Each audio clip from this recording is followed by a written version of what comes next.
سلجوق سلطنت کیسے ٹوٹی؟ عروج سے زوال تک 11ویں صدی۔ ایشیا کے میدانوں سے ایک طوفان اٹھا، ایسا طوفان جس نے بغداد سے لے کر اناطولیہ تک تاریخ کا نقشہ بدل دیا۔ یہ تھی سلجوق سلطنت، ایک ایسی طاقت جس نے نہ صرف سرحدیں فتح کیں بلکہ امت مسلمہ کو ایک نئی امید دی۔ لیکن سوال یہ ہے، آخر ایسی عظیم سلطنت کیسے ٹوٹی؟ کیا دشمن بہت طاقتور تھا یا دشمن اندر ہی موجود تھا؟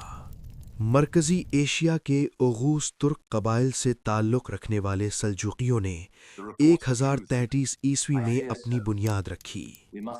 جب طغرل بیگ نے بغداد میں داخل ہو کر عباسی خلیفہ کو تحفظ دیا تو یہ صرف ایک سیاسی قدم نہیں تھا بلکہ سنی اسلام کی بحالی کی علامت تھا۔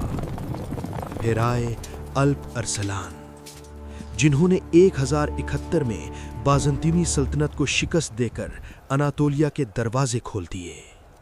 اور پھر سنہری دور آیا ملک شاہ کے زمانے میں۔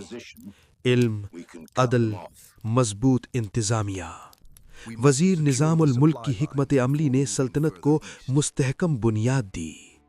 مدارس بنے، نظام حکومت مضبوط ہوا، ایسا لگ رہا تھا جیسے یہ سلطنت صدیوں تک قائم رہے گی۔ لیکن تاریخ کبھی کسی کے لیے نہیں رکتی۔ 1092 ایک ہی سال میں 2 زلزلے آئے۔ پہلے وزیر نظام الملک کا قتل، پھر سلطان ملک شاہ کی اچانک موت۔ سلطنت کا دل اور دماغ دونوں ختم ہو گئے۔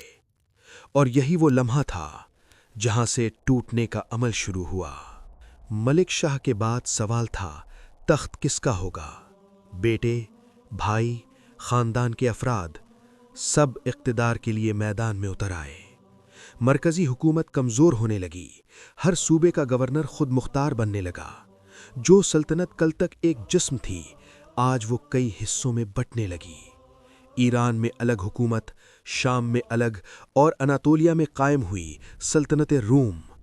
یہ بٹوارہ صرف زمین کا نہیں تھا، یہ طاقت کا بٹوارہ تھا۔ 1096 یورپ سے ایک نیا خطرہ ابھرا۔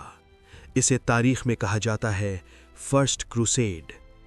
عیسائی افواج مشرق کی طرف بڑھنے لگیں۔